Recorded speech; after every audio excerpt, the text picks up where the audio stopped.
ഇന്ന് തന്നെ ഡൗൺലോഡ് ചെയ്യൂ. കാണൂ നിങ്ങളുടെ ഫേവറേറ്റ് ഷോസ്. മനസ്സിൽ പ്രേമമുള്ളവരൊക്കെ ഈ വേദനയും അതിന്റെ പുകച്ചിലും ഒക്കെ അനുഭവിച്ചിട്ടുണ്ട്. എന്നിട്ടത് സ്വന്തം ആവുമ്പോഴല്ലേടാ അതിന്റെ ഒരു ത്രില്ല്. ചില കാഴ്ചകള് നമ്മൾ കണ്ടില്ലെന്ന് നടിക്കണം. കണ്ണീര് കാണിക്കാൻ നീ മിടിക്കുകയാണെന്ന് ഇവിടെ ഉള്ള എല്ലാവർക്കും അറിയാം. പക്ഷേ അത് ഈ കണിമംഗലത്ത് വില പോവില്ല.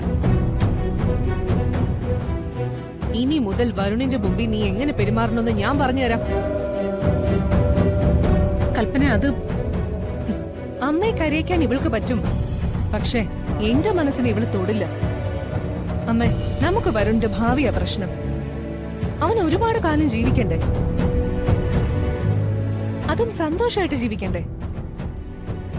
അതിന് നമ്മൾ കുറച്ച് കഷ്ടപ്പെടണം. അമ്മ പോയിക്കോ, എനിക്ക് ഇവളോട് കുറച്ച് സംസാരിക്കാനുണ്ട്. വേണ്ട, ഇനി നീ അവളെ വേദനിപ്പിക്കണ്ട. ഇതാണ് കുഴപ്പം. ഒരു കാര്യം തീരുമാനിച്ചിറങ്ങിയ അതിന്റെ അറ്റം കണ്ടിട്ട് വേണം അവസാനിപ്പിക്കാൻ. അമ്മ പോകുന്നുണ്ടോ, അതോ ഞാൻ ഈ കാര്യങ്ങളെല്ലാം കൂടി അച്ഛൻ്റെ അടുത്ത് പറഞ്ഞു കൊടുക്കും? പിന്നെ ഇവിടെ എന്താ ഉണ്ടാവുമെന്ന് ഞാൻ പറയാതെ തന്നെ അറിയാലോ, അല്ലേ?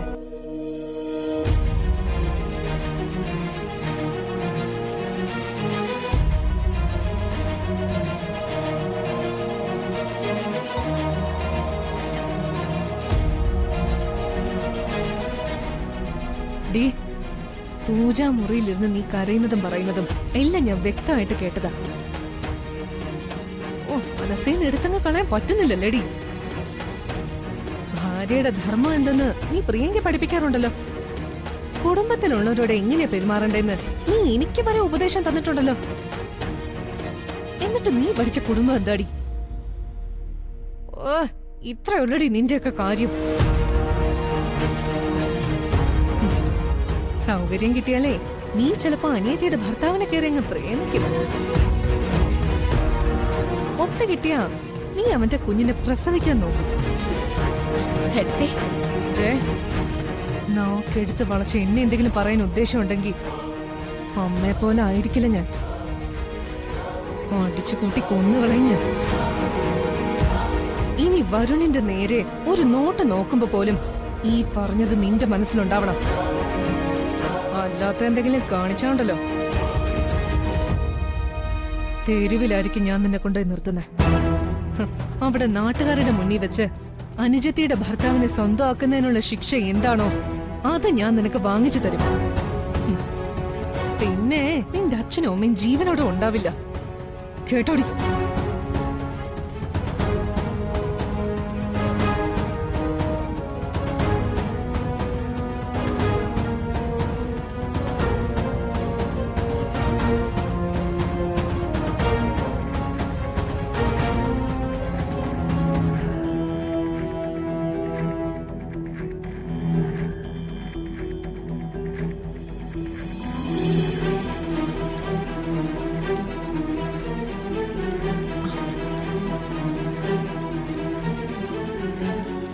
എന്താടാ ഇവിടെ ഇരിക്കുന്നത്?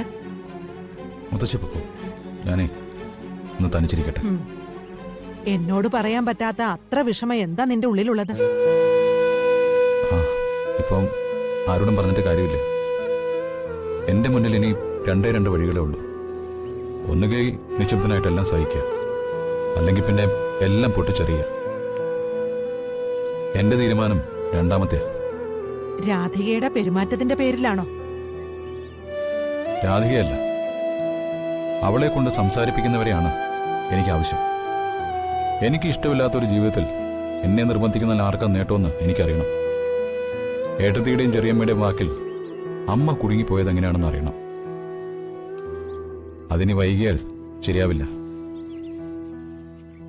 മോനെ, നീ ഒന്ന് ചുമ്മാതിരിക്കെ. വെറുതെ തിരക്ക് പിടിച്ച് ഓരോ തീരുമാനങ്ങൾ എടുക്കരുത്. മുത്തശ്ശി, ആരൊക്കെ എനിക്കെതിരെ നിൽക്കുന്നെന്നറിയാവോ? സ്വന്തം ചേച്ചിയെ കൊല്ലാൻ മടിയില്ലാത്ത ഒരുത്തി, അതിന് പണം ചെലവാക്കിയവർ, കണിമംഗലത്തിന്റെ അടിവേര് തോണ്ടാൻ കാത്തു നിൽക്കുന്ന ഏട്ടത്തി, കണിമംഗലത്ത് അസ്വസ്ഥത മാത്രം ഉണ്ടാക്കുന്ന ഒരു ചെറിയമ്മ. പണ്ടൊന്നും ഇല്ലാത്ത വിധത്തിൽ അമ്മയ്ക്ക് അവരോടൊരു അടുപ്പം. അത് നല്ല രീതിയിലായിരിക്കില്ല. അവരെന്തെങ്കിലും പറഞ്ഞ് അമ്മയെ ഭീഷണിപ്പെടുത്തി കൂടെ നിർത്തുന്നതായിരിക്കും.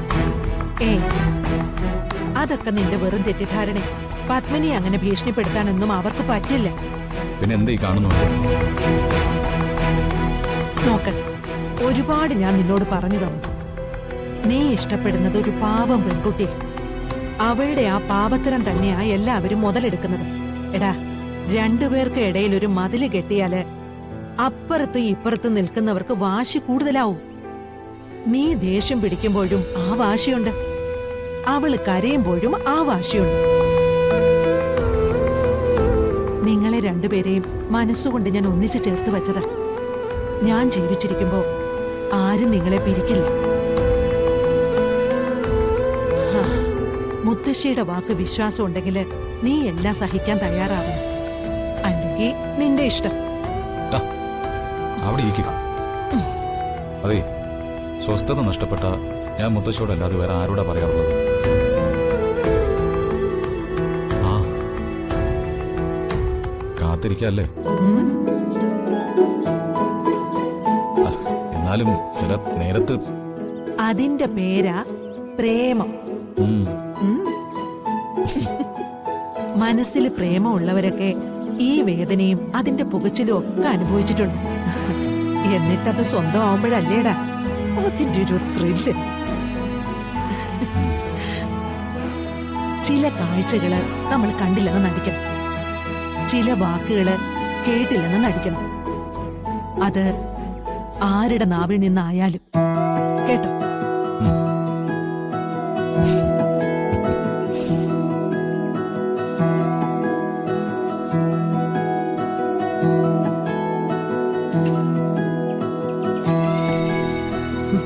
ശരി സൂര്യ, മോളെ വരുമ്പോ ഞാൻ അവളെ കാണാൻ വരുന്നുണ്ടെന്ന് പറഞ്ഞേക്കെ.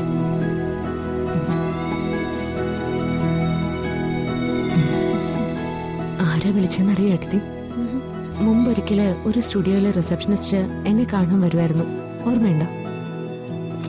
അവരുടെ മോൾക്ക് IAS സെലക്ഷൻ കിട്ടിയെന്ന്. ആഹാ, അത് കൊള്ളാലോ. കഷ്ടപ്പാടുകളുടെ നടുവിലായിരുന്നു സൂര്യ.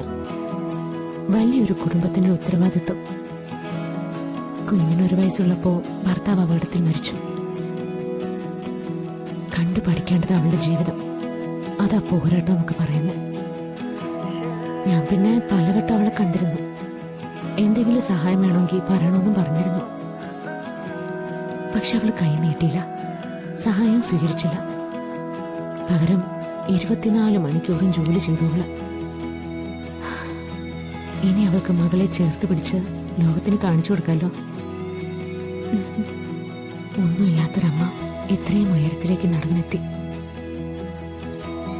പക്ഷെ എല്ലാം ഉണ്ടായിട്ടും എനിക്ക് സ്വന്തം മോളെ ഒന്ന് ചേർത്ത് പിടിക്കാൻ പറ്റുന്നില്ല. മുഖത്ത് നോക്കി മോളെ എന്നൊന്ന് വിളിക്കാൻ പറ്റുന്നില്ല.